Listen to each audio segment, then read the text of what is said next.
आप देख रहे हैं न्यूज़ नागपुर सिटीजन, बेखौफ बेबाक सच्चाई का आईना। लीगल है जिन जानवरों की ट्रेडिंग, उन जानवरों की लीगल ट्रेडिंग को करने में भी तकलीफ दी जा रही है।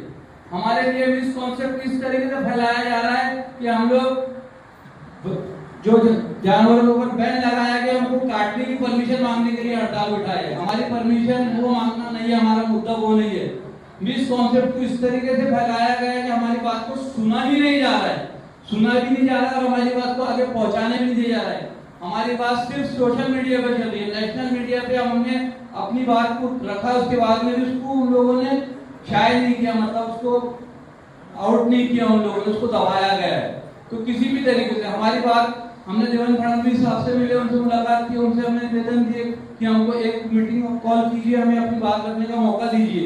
हम ऐसे चलते फिरते रोड के ऊपर या कहीं भी 1 मिनट के अंदर आपको मेमोरेंडम देकर वापस जाने वाले नहीं, टलने वाले नहीं। तो वहां से हमको सिर्फ आश्वासन मिला है कि आपको जो है तो मीटिंग की जाएंगी, लेकिन वो हमें अभी तक के उसका समय नहीं मिला। आज 7वां दिन है हमारा मेमोरेंडम देने के बाद।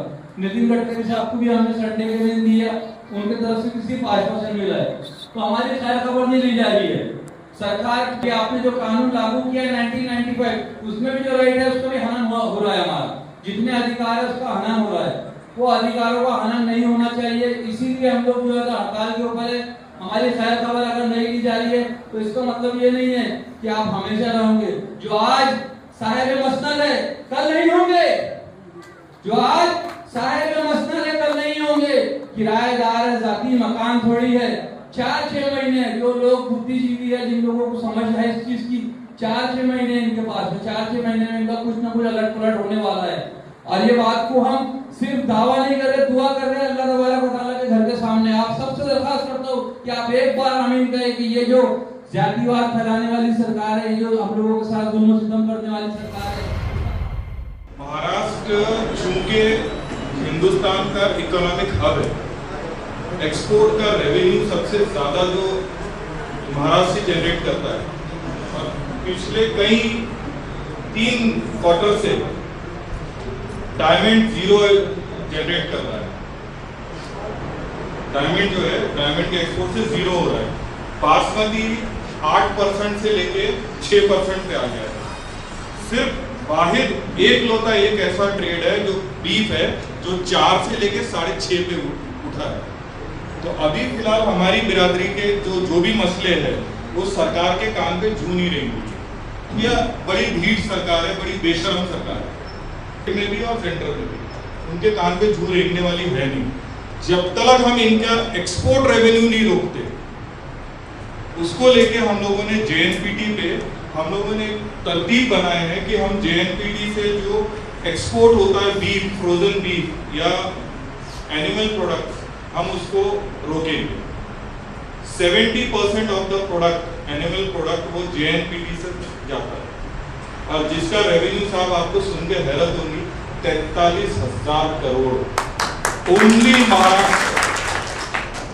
और ये रेवेन्यू अगर हम कहीं ना कहीं इसको चोकअप करते हैं तो सरकार कहीं ना कहीं तिलमिलाएगी। अभी 1 ही महीना हुआ है, एक्सपोर्ट हाउसेस 22 जो एक्सपोर्ट हाउसेस है उसको बंद करके 10,300 का उन्होंने डिक्लेयर कर दिया कि ये वाले महीने हमको लॉस हुआ है। 10,300 करोड़ ये लॉस हुआ, ये ऑलरेडी क्वार्टर में आ चुका है।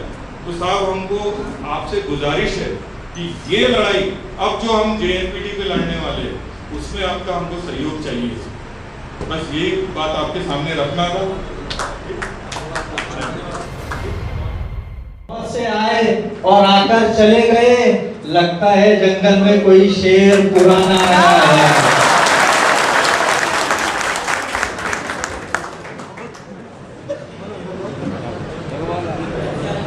आज के इस प्रोग्राम में उपस्थित हम सबके चाहते रामटेक लोकसभा क्षेत्र के सांसद, दौर का इंतजार हम और आप 11 साल से कर रहे हैं, वो जल्दी आने वाला है। आपने जो बहुत बोला, आपने 4-5 महीने बोलते ज्यादा ही बोल जाते हैं आपने, उसमें उतना वक्त भी नहीं। सांसद यहाँ पे है और मैं जब कभी मौका मिला तो चूक ना, इस चीज को उनको एहसास करा देना। इस चीज का एहसास करा देना कि हम सबको साथ में रहने का हक है। ये देश की आजादी, कई बार मैं अपने भाषण में बोला हूं कि देश की आजादी की लड़ाई लड़ते हुए हमने किसी का मजहब नहीं पूछा। ये देश की आजादी लड़ते हुए हमें किसी का मजहब नहीं पूछा, सब अपने अपने तरीके से दौड़ गए थे। उस टाइम का दौर और अभी कोरोना का दौर ले लो, कोरोना में कभी किसी ने मजहब पूछा था कि किसके घर से उसमें रोटी आ रही करके नहीं पूछा। ड्राइवर किस समाज का ये नहीं पूछा हमने, कौन कौन किसको दे रहा ये नहीं मालूम। गजब है, इनका दिमाग कुछ और ही है। ये हर किसी को तकलीफ देने का काम करेंगे। आप लोगों को और कुछ बोलेंगे, हम किसान लोगों को और कुछ बोलेंगे, अपने तरीके से कुछ ना कुछ करते चलेंगे। कुछ दिन का दौर है, ये सहन करना ही पड़ेगा।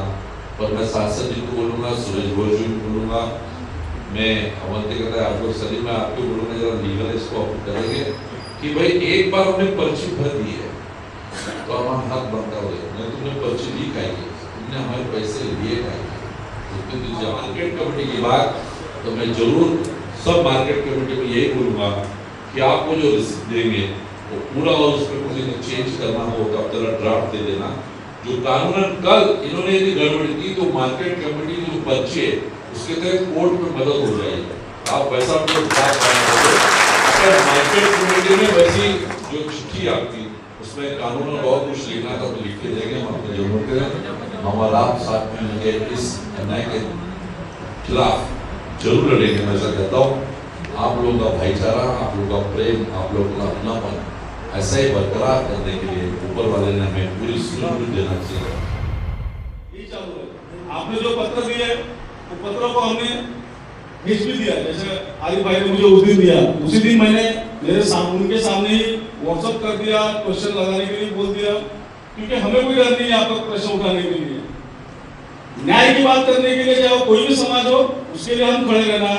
हमारे नेता ने हमको वही सिखाया है कि लोगों के लिए जो भी पद मिला है वो लोगों के लिए उपयोग में आना चाहिए। जिस समय एनिमल हस्बेंड्री हमारे बाबूजी के पास में था, उस समय हमने एक्सपोर्ट करने का भी काम यहाँ से किया है कि ताकि हमारे जो गांव खेड़े के लोग हैं उनको अच्छा रेट मिले, क्योंकि जितना ज्यादा डिमांड रहेगा उतना अच्छा रेट मिलेगा। तो ये सारे प्रोसेस हमने किया है और कांग्रेस ने आपको हमेशा आपके साथ में रही है, ये तो कोई बताने की जरूरत नहीं है। लेकिन अपन ही कहीं कभी कभी भटकते हैं, भटकते हैं। लेकिन इस बार आप लोकसभा में हमारे साथ में थे, विधानसभा में भी आपके साथ में थे, आने समय भी आप हमारे साथ में रहेंगे। उसी तरीके से हम भी आपकी जहाँ जहाँ बात उठाने की जरूरत पड़ेगी, जहाँ जहाँ हमको लड़ना पड़ेगा, हम आपके कंधे से कंधा मिलाकर आपके साथ रहेंगे। आप बिल्कुल आश्वस्त रहिए कि हम कहीं भी डरने या झुकने वाले नहीं है। जो सही चीज है, आपकी न्याय की डिमांड है, मैंने उस समय बोला कि हम कोर्ट से लेकर हर जगह तक के आपके साथ में खड़े रहेंगे, चाहे वो प्रोटेस्ट हो, सरकार के खिलाफ में बात जाने की जरूरत हो, हम आपके साथ रहेंगे। इतना आपको आश्वस्त करता हूँ। धन्यवाद।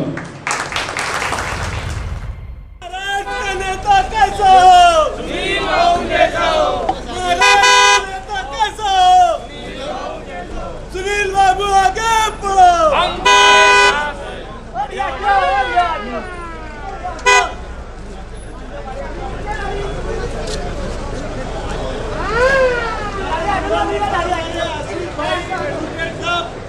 हमारे बीच में आए और हम उनका बहुत बहुत स्वागत करते हैं हमारे हालचाल सुनने के लिए। और कल बात हुई बोले है नहीं, मैं बोला कल आ रहे हैं आसिफ भाई, तुम्हारे को मालूम है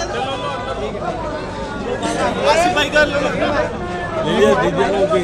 सर, सबसे पहले तो आपको बहुत बहुत मुबारकबाद हो कि आपको इतना बड़ा पद मिला और जनता ने इतनी मोहब्बत की आपसे। क्या स्वागत की माशाल्लाह आपका वहाँ पर जनता ने। सर कुछ कहना चाहेंगे आप? जैसा भाई पिछले 28 दिनों से कुरैशी समाज की हड़ताल शुरू है, लेकिन देखने में आ रहा है कि सरकार पर इसका किसी भी तरह का असर नहीं हो रहा है। क्या लगता है किस तरह के प्रयास अपनाए जाए और इनकी जो समस्या है उसको दूर किया जाए? मुझे ऐसा लगता है जिस तरह से हिंदुस्तान का एक्सपोर्ट जो होता था बीफ का कम हो गया, 10,000 पर आ गया है। मुझे ऐसा लगता है कि अब सरकार की आंखें खोलेंगी, क्योंकि 15 दिन में 40,000 से 40,000 करोड़ से अगर 10,000 करोड़ अगर आता है तो 30,000 करोड़ रुपये का नुकसान। मुझे ऐसा लगता है सरकार की आंखें जल्दी खुलेंगी और खासदार महोदय ने भी कहा है और केदार साहब ने भी कहा है कि वो लोग ये इसके बारे में सरकार से बात करेंगे। देखते हैं, मुझे ऐसा लगता हो जाएगा।